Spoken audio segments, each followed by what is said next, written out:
یہ بات کس قدر ہنسی،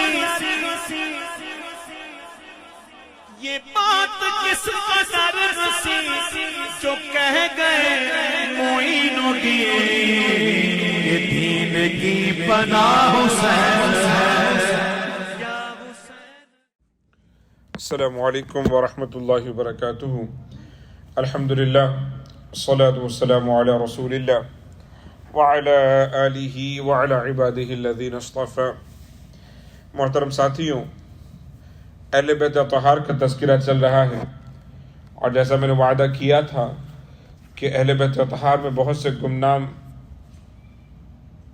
صحابہ، بہت سے گمنام ساتھی ہیں کہ جن کا تذکرہ بہت زیادہ نہیں ہوتا، لہٰذا اسی لیے ہم نے کل بات کی تھی سیدہ زینب کے بارے میں، آج ہم بات کریں گے امام زین العابدین کے بارے میں۔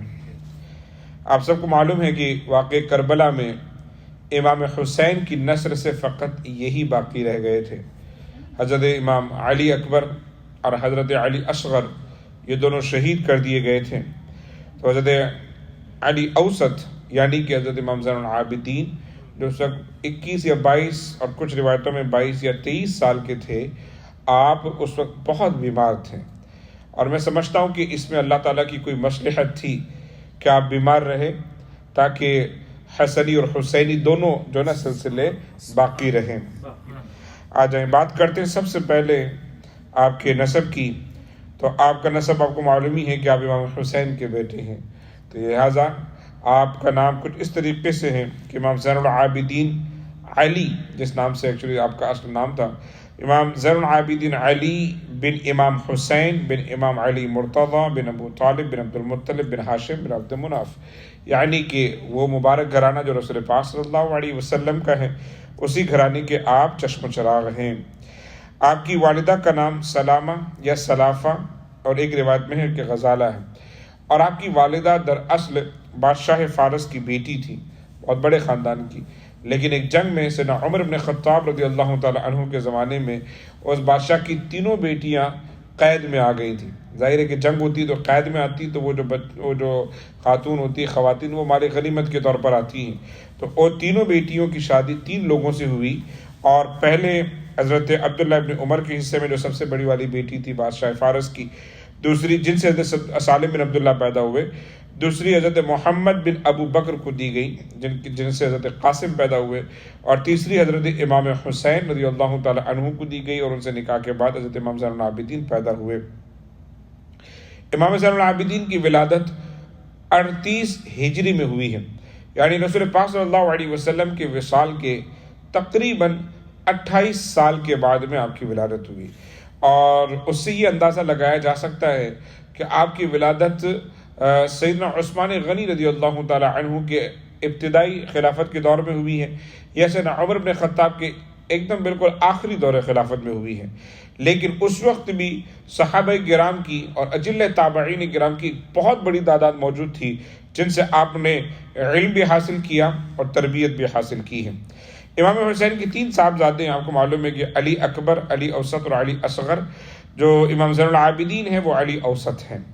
آ جائیں واقع کربلا کے حوالے سے، میں نے جیسا کہ ذکر کیا کہ آپ بیمار تھے، اور جب اس کے بعد بھی عبیداللہ بن زیاد کے پاس جب آپ پہنچے تبھی ایک بہت بڑی مشیت تھی کہ وہ چاہتا تھا آپ کو قتل کرنا، لیکن اللہ تعالیٰ نے کہیں نہ کہیں جو مقصد ہے کہ بھئی حسنی اور حسینی سلسلہ سعادت جاری رکھے، اسی وجہ سے کہیں نہ کہیں اس کے دل میں اتنی نرمی ضرور آئی کہ وہ ان کو تکلیف نہیں پہنچا سکا، اور اللہ نے پھر یزید کے دل میں بھی پہلے تو ابتداءً بہت ناراض تھا اور بڑی بحث بھی کی، جیسا کہ میں نے کل کے لیکچر میں آپ کے سامنے ذکر کیا، لیکن کچھ عرصے کے بعد میں اس نے امام زین العابدین کو بلایا اور کہا کہ تمہارے خاندان کے ساتھ جو ہوا بہت برا ہوا، اور میں چاہتا ہوں کہ تم خود ہی اپنے پریوار کو، اپنے خاندان کو لے کر میرے کچھ بندوں کے ساتھ میں جہاں چاہو وہاں چلے جاؤ۔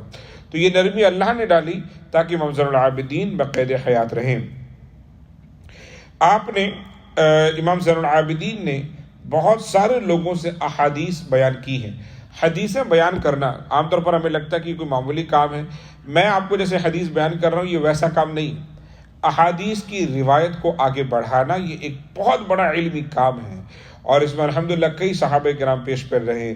سیدنا ابو ہریرہ کا نام سب سے اوپر آتا ہے پھر حضرت عبداللہ ابن عمر ہیں، حضرت عائشہ صدیقہ کا نام بھی سب سے اوپر آتا ہے، سمجھیں کہ تقریباً 6000 سے زیادہ حدیث ہیں ان سے مروی ہے، حضرت ابو ہریرہ سے بھی تقریباً اتنی ہیں، اس سے کچھ زیادہ مروی ہیں۔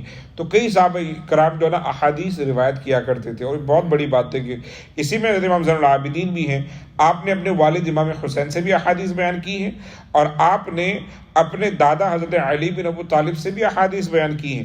اس کے علاوہ حضرت ابو ہریرہ، ابو رافع، آپ حضرت امام حسن مجتبی، ان سے بھی آپ کی کچھ روایات موجود ہیں۔ آ جائیں، اس کے علاوہ آپ نے علم بہت سے لوگوں سے حاصل کیا، اور جس سے آپ نے علم حاصل کیا اس کی آپ ہمیشہ تعظیم کیا کرتے تھے، ہمیشہ تعظیم کیا کرتے تھے۔ اس حوالے سے آپ حضرت زید بن اسلم کی مجلس میں بہت بیٹھتے تھے۔ تو ایک دن حضرت نافع بن جبیر نے کہا کہ امام آپ اہل بیت اطہار میں سے ہیں، آپ سید الناس ہیں، آپ بڑی فضیلت والے ہیں، اور آپ ایک غلام کی مجلس میں بیٹھتے ہوئے اچھے نہیں لگتے، آپ ایک غلام کی مجلس میں بیٹھتے ہوئے اچھے نہیں لگتے۔ حضرت زین العابدین نے فرمایا انسان کو جہاں سے علم حاصل ہو اسے چاہیے کہ اسے اخذ کرے، اور جس سے علم مل رہا ہو اسے چاہیے کہ اس کی تعظیم کرے۔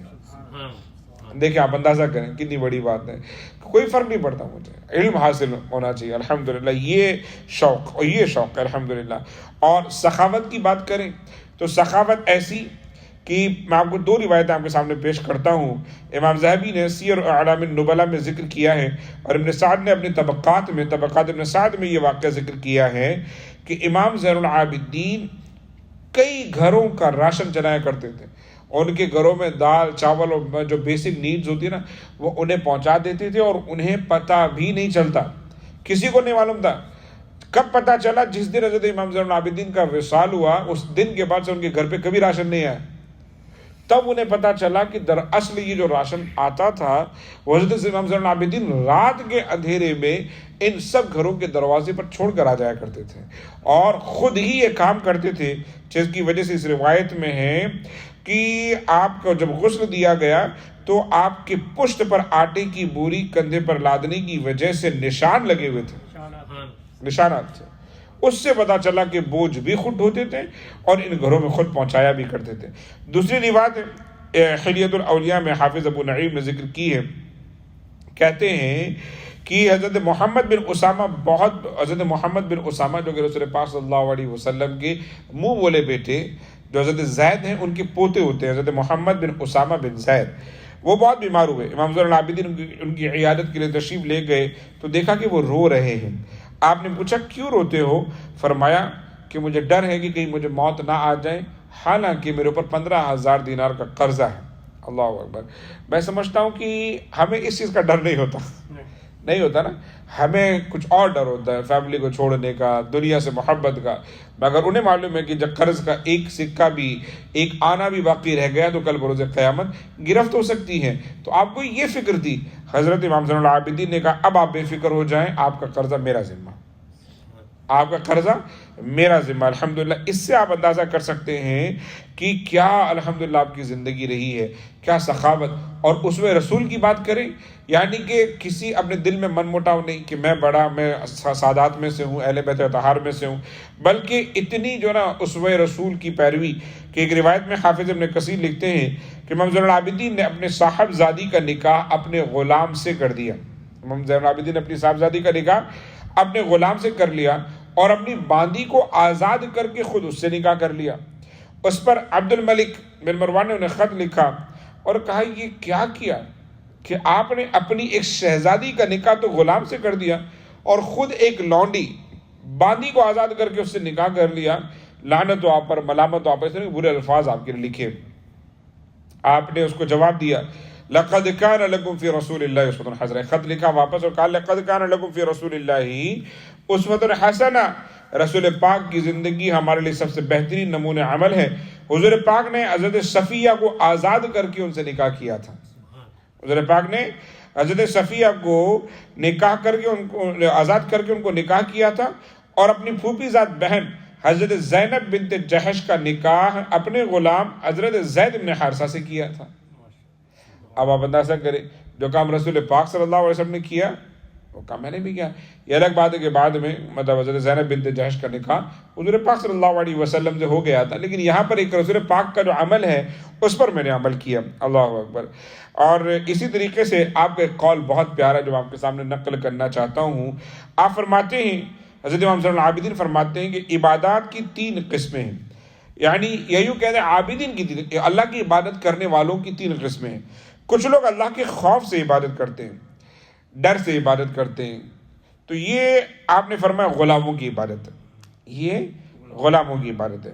فرمایا کچھ لوگ جہنم کے خوف سے اور جنت کی امید پر عبادت کرتے ہیں. آپ نے فرمایا یہ تاجروں کی عبادت، یہ ڈیل ہے نا کہ میں عبادت کروں گا مجھے جنت ملے گی، رائٹ، میں نماز پڑھوں گا مجھے جنت ملے گی. حالانکہ بالکل صحیح کانسیپٹ اللہ نے قرآن میں بار بار ذکر کیا، لیکن آپ کا دیکھو وجدان دیں گے. آپ فرماتے میرے حساب سے تاجروں کی عبادت ہے. آپ فرماتے اصل مرد کی عبادت یہ ہے کہ صرف اللہ کے شکر کے لیے اور اس کی عبادت کی نیت سے عبادت کرے اور کچھ نہیں، بدلے میں کچھ نہیں چاہیے، صرف اللہ کا شکر ہے، اللہ کا شکر. بولے کہ یہ صحیح عبادت ہے. الحمدللہ الحمدللہ. اسی طریقے سے حضرت امام زین العابدین کی ایک اور بات میں آپ کے سامنے نقل کرتا ہوں. امام زین العابدین بہت ہی رقیق القلب، بہت ہی نرم مزاج اور بہت ہی زیادہ رویا کرتے تھے. اکثر آپ کو دیکھا گیا کہ آپ روتے ہیں. ایک بندے نے آپ سے پوچھا کہ آپ کیوں روتے ہیں اتنا؟ تو آپ نے جواب دیا کہ حضرت یعقوب علیہ السلام حضرت یوسف کے غم میں اتنا روئے کہ ان کی آنکھیں جاتی رہیں، جبکہ انہیں پتہ نہیں تھا کہ حضرت یوسف علیہ السلام باحیات ہیں یا انتقال کر گئے، اور میرے سامنے تو میرا پورا گھرانہ شہید کیا گیا ہے. میں نے تو اپنے سارے گھرانے والوں کی لاشیں دیکھی ہیں، تو کیا میں نہیں روتا؟ کیا مجھ تمہیں لگتا ہے کہ ان کا غم میرے دل سے نکل جائے گا؟ اللہ اکبر. اندازہ کریں، اللہ اکبر، اندازہ کریں کہ کیا تکالیف انہوں نے جھیلی ہیں، اور باضابطہ ان کے ذہن میں وہ چیز تھی. اللہ اکبر. اللہ تعالیٰ جو ہے نا یزیدیوں کو غارت کرے، اور جو آج بھی انہیں صحیح کہہ رہے ہیں اللہ انہیں بھی عقل سلیم عطا فرمائے. کشادہ قلب بھی دیکھیں آپ کی. ہمیں دیکھیں کوئی ہمیں بول دے، 2 لفظ کہہ دے، ہمیں برداشت نہیں ہوتا، اور نہیں ہوگا آپ کو معلوم ہے کیوں برداشت ہوگا. لیکن آپ کو دیکھیں حضرت ابو یعقوب مدنی روایت کرتے ہیں کہ ایک مرتبہ کسی بات پر حضرت امام زین العابدین کا ان کے چچا زاد بیٹے جو کہ حضرت امام حسن کے بیٹے ہوتے ہیں، حسن ابن حسن کے درمیان کچھ بات ہو گئی. تو حضرت حسن نے غصے میں حضرت امام زین العابدین کو کافی کچھ سنا دیا. حضرت امام زین العابدین خاموشی کے ساتھ سنتے رہے. جب رات ہو گئی تو آپ ان کے گھر پر گئے اور کہا دیکھو جو کچھ تم نے میرے بارے میں کہا ہے اگر وہ سچ ہے تو اللہ مجھے معاف کرے، اللہ مجھے معاف کرے، اور اگر وہ سچ نہیں جھوٹ ہے تو اللہ تمہیں معاف کرے. آپ نے جیسے ہی جملہ کہا حضرت حسن ابن حسن آپ کے جو نا آپ کو سینے سے لگا کر پھوٹ پھوٹ کے رونے لگے. کہتے تم بازی لے گئے، تم نے پہل کر لی، آ کر تم نے معافی مانگی، حالانکہ مجھے معافی مانگنی چاہیے تھی. اللہ اکبر. اس سے اندازہ کریں عبادات میں بھی آپ کا معمول بہت زیادہ تھا. حضرت مصعب بن عبداللہ امام مالک سے روایت کرتے ہیں، کہتے ہیں مجھے خبر پہنچی کہ حضرت زین العابدین ایک دن اور ایک رات کے اندر تقریباً 1000 رکعات نماز ادا کرتے ہیں، اور یہ معمول آپ کی وصال تک جاری رہا. 1000 رکعات. اللہ. اور ہم فرض نمازیں نہیں ادا کر پاتے ہیں، ہم سے فرض نمازیں نہیں ادا ہوتی ہیں، اور 1000 جو نا اور وصال تک یہ عمل جاری رہا. اب جیسا کہ میں نے پہلے بھی ذکر کیا کہ حضرت امام زین العابدین کو اللہ تعالیٰ نے باحیات رکھا. اتنے بڑے واقعے میں بھی آپ کی جان جو نا اللہ تعالیٰ نے اپنی حفاظت میں لی تاکہ وہ نسل جاری رہیں، اور یہی سلسلہ ہوا. کہتے ہیں کہ امام زین العابدین کا نکاح حضرت امام حسن مجتبیٰ کی شہزادی سے ہوا ہے، یعنی کہ آپ کی کزن سے، آپ کے جو امام حسن کی بیٹی ان سے نکاح ہوا، جن سے آپ کی جو اولاد ہوئی ان میں سے حضرت حسن، اور دیکھیں اولاد کا نام بھی ہے حسن، حسین، اور ایک کا نام ہے امام محمد باقر، اور ایک کا نام ہے حضرت عبداللہ. یہ پیدا ہوئے. آپ کی جو دیگر ازواج ہیں یعنی حضرت حسن کی بیٹی کے علاوہ جو دیگر ازواج ہیں ان سے جو اولاد پیدا ہوئی ان کے نام ہیں حضرت عمر، حضرت امام زید، حضرت علی، حضرت حسین اصغر، حضرت سلیمان، حضرت قاسم. آپ کی صاحبزادیوں کے نام کچھ اس طریقے سے ہیں: سیدہ خدیجہ، سیدہ علیہ، سیدہ کلثوم، سیدہ ملیکہ، سیدہ حسنہ، سیدہ ام الحسین، اور سیدہ فاطمہ رضی اللہ تعالی عنہن. الحمدللہ اس سے پتہ چلتا ہے کہ الحمدللہ آپ کی نسل ماشاءاللہ بڑی اچھی بڑی، اور بالخصوص حضرت حسن مجتبیٰ سے جو آپ کی جو نا اولاد ہے ان میں سے حضرت امام باقر بھی پیدا ہوئے ہیں۔ آ جائیں، آپ کی وصال کے حوالے سے اختلاف ہے کہ کس سن میں ہوا۔ کچھ کہتے ہیں 93 ہجری میں ہوا، کچھ کہتے ہیں 94 ہجری میں ہوا، کچھ کہتے ہیں 95 ہجری میں ہوا، اللہ اس کے رسول بہتر جانتے ہیں، لیکن زیادہ صحیح قول یہ ہے کہ 94 ہجری میں آپ کا وصال ہوا ہے۔ اور لیکن اس بات پر سب کا اتفاق ہے کہ آپ جو ہے جنت البقیع میں مدفن ہوئے۔ اس کا مطلب یہ کہ آپ مدینے میں انتقال ہوا آپ کا، مدینے میں آپ نے وصال فرمایا، جنت البقیع میں آپ کو دفن کیا گیا تھا۔ شیخ عبداللہ محدث دہلوی لکھتے ہیں کہ انہیں بقیع میں دفن کیا گیا اور اسی قبر میں دفن کیا جس میں ان کے چچا حضرت حسن ابن علی مدفون تھے، اسی قبر میں۔ اس کے بعد اسی قبر میں ان کے لڑکے محمد باقر کو بھی دفن کیا گیا، اور اس کے بعد ان کے بیٹے حضرت جعفر صادق کو بھی اس کے اندر ہی دفن کیا گیا، اور وہاں ایک قبہ بنایا گیا، گنبد سا۔ لیکن افسوس کہ سعودی حکومت نے آ کر اس قبے کو شہید کر دیا۔ آپ کو معلوم ہے انہوں نے پورے جنت البقیع کو برابر کر دیا ہے، اور اب اس کی وجہ سے کوئی نشان نہیں ملتا۔ لیکن یہ وہ قبر ہے، پیاری قبر، جس میں 4 نسلیں یکے بعد دیگر ایک ایک قبر میں دفن کی گئی ہیں۔ اللہ اکبر۔ اللہ رب العزت ہم سب کو اہل بیت اطہار کے بارے میں مزید جاننے، اور جو ہم چیزیں سن رہے ہیں آج، ہم نے جو چیزیں سنی ہیں اسوہ رسول کے حوالے سے ہوں، کشادہ قلبی کے حوالے سے ہوں، استاذ کی تعظیم کرنے کے حوالے سے ہو، یا سخاوت کے حوالے سے ہو، یا صدقہ کر کے چھپانے کے حوالے سے ہو، اللہ ان سب باتوں پر ہم سب کو عمل پیرا ہونے کی توفیق عطا فرمائے۔ جزاک اللہ خیر۔ السلام علیکم ورحمۃ اللہ وبرکاتہ۔